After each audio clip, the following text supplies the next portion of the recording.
Hey up everyone, Magpie Gaming here. I hope you're all doing well. So yes, I've had a bit of a break from YouTube. I've had a fair few weeks off. Wasn't planned, hopefully won't be happening again anytime soon. So I should be bringing you the news thick and fast going forward. Anyway, with that being said, have I missed much while I've been gone? Well, no, not really, because my quiet period just happened to coincide with Battlestate Games having a pretty quiet period as well. One of the main reasons for that was that because of the coronavirus restrictions over in Russia, they're still not able to work from the studio, so they have all been working from home still, and that is the reason we haven't seen patch 12.8 out in the wild yet. Now, myself and other channels that do similar things, news stories and that on Escape From Tarkov, had all pretty much surmised that we would see 12.8 by the end of August, and we are now pretty much at the end of September and we're still waiting. Now, there has been news about 12.8 come out in the last few days. Like I say, a very quiet period, but the last few days it started to hot up. There was a podcast that Nikita took part in and he revealed quite a lot of juicy little bits of information about 12.8. We are due the actual patch notes at some point this week, so all being well, you're usually like a week between patch notes and the actual patch, so we should see 12.8 sometime within probably next week. That is week commencing the 5th of October, so all being well, we are not too far away from patch 12.8. So what are some of the things that we're going to get in 12.8? Well, there's going to be quite a lot coming out. There is going to be a lot of mods, there is going to be a lot of new gear, there's going to be some new clothing too. I'm not going to really go into the specifics. I will, if I can find a link to the podcast, put it in the description down below if you want to go and look at that yourself and watch the entire thing. I'm just going to round up what I actually garnered from watching it, because it is quite a long podcast. There's going to be a sorting option for the stash. You're going to be able to sort your stash, be able to click a button and it will sort it according to what is in your stash. It will group everything together for you. Now, that's not great in some ways because it will move everything around and you might lose where certain things are. I know a lot of people like to have the stash set up a certain way, but it will be good for things like ammo boxes and the like. You'll be able to sort just those as well, so it'll sort all your ammunition into the certain calibers. If you're like me, I just tend to throw anything inside of them just to clean the stash up, and then I end up losing things or not noticing that I have quite a lot of rounds of a certain caliber and I end up going and buying it when I didn't really need to.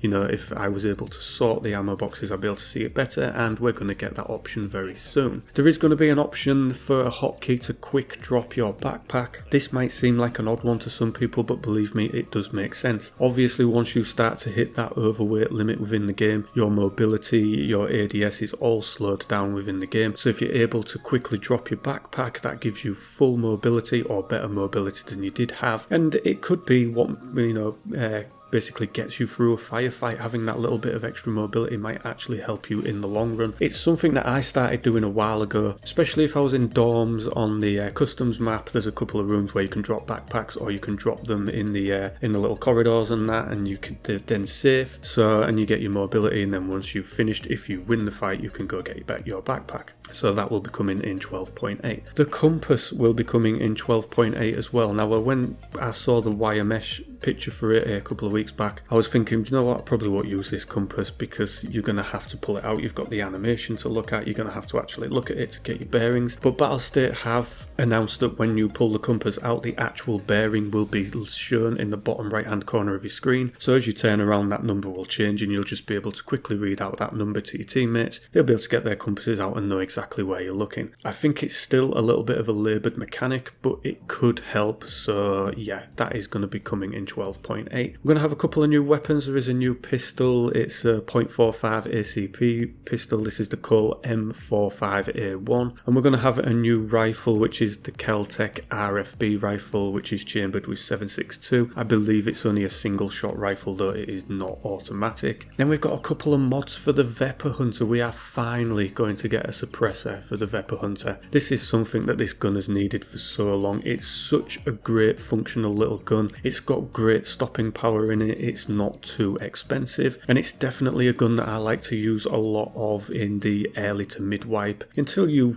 get enough money and you can trade up to something a little bit more powerful. The Vepr Hunter is a great all-round weapon, so I'm glad that that's going to be getting a suppressor. There is also going to be a new stock or stocks, but I think only one was shown in the podcast. So yeah, there's a couple of little mods for that coming along, and I think they're greatly needed for that gun. As I say, good all-round weapon. Be nice for it it to have a little bit of love within the game. Blood loss is going to get a rework within the game, and there are going to be two types of blood loss. There will be light blood loss and there will be heavy blood loss. Now, from what I could see within the podcast, it looks as though light blood loss will sort of heal itself. It might take a little bit of healing sometimes depending on what part of the body gets the blood loss, but it looks as though it kind of heals itself. Heavy blood loss is going to be a different kettle of fish though. There's going to be new mods introduced to help with the heavy blood loss, and you will need to be carrying some of these meds to combat heavy blood loss, as it looks as though even if you treat it with, say, a Soleware or an IFAX, it looks as though that heavy blood loss will return after a set period of time. So, and you also leave a trail of blood on the floor, so that is going to be quite a useful one for people that are tracking somebody. Obviously, if you've managed to drill somebody a couple of times and then you lose where they've gone, you're going to be able to pick up the trail of blood. Now, if they heal themselves in the meantime, that trail of blood is going to stop, but it could lead you in a general direction of where that person is. So I think that's going to be a great addition into the game going forward. It's going to make it a little bit more difficult, obviously, with this blood loss and the extra meds that you're going to have to carry. It's going to change up the game a little bit, and this is one of those mechanics where it kind of polarizes both sides of the spectrum. You'll get a lot of people saying yes, this needs to be in the game, and you'll get a lot of people saying that it's just taking the realism too far and it's ruining things. But I'll wait and see how it actually works before I give my overall opinion on it. But whether we like it or not, it is coming to the game. Now, there's going to be a couple of new skills added into the game. This is for the hideout. There's no info on those right now, but we know there's going to be at least 2 added into it. I don't know what those are. I can only surmise what they will be and how they will work. I have absolutely no clue. So hopefully once we get the patch notes, that'll give us a clearer indication of what these things will actually be. And that was more or less it on news for 12.8. Now, as I say, go and watch the podcast if you want the full and comprehensive news. This is just a quick breakdown. But yeah, there's a lot of things coming. Now, obviously, with this patch being pushed back, that means that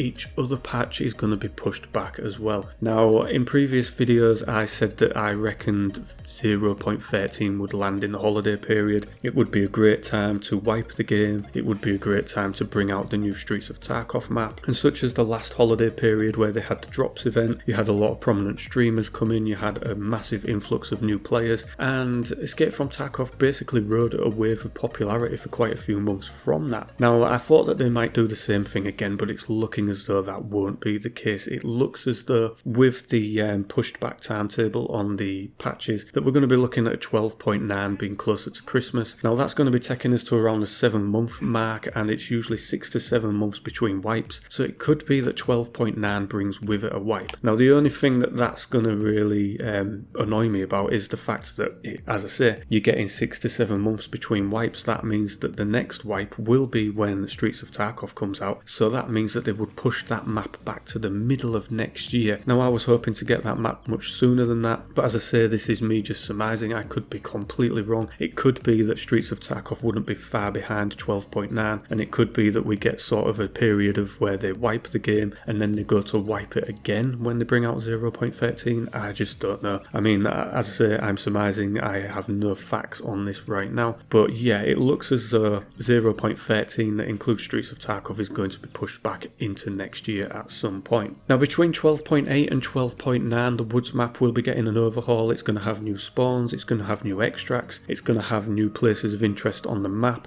and there is going to be a new base of operations for Stairmen. So I'm looking forward to that. Now, this coincides with Battlestate saying that pretty much every map is going to be getting an overhaul. We did expect it to be Factory next. It looked as though Factory was well on the way to be getting a sort of expansion, and that would be the next one to be played with. But up to now, there's been no word on Factory. It is Woods that's going to be getting some TLC, so I'm looking forward to that. And then to round it off, they said that cheats are still a huge issue within the game, as if we didn't know that already. They've banned over 100,000 cheats so far this year, and they're in a constant battle with it in conjunction with BattleEye. So now I know that whilst I was having my quiet period, BattleEye did indeed ban quite a few legitimate players, and I'm hoping that all of those players got their accounts put back on, and that those mistakes were rectified. I don't really have any news on that. I just remember seeing the tweets to say that some legitimate players had been banned by mistake. And that is pretty much it for the news in this video, folks. As I say, I had a bit of a break from YouTube. I am back now, and I won't be going anywhere anytime soon again. So as soon as those patch notes come out, I will break them down and get a video out for you guys. And yeah, all that remains to be said is do not forget to like, share and subscribe.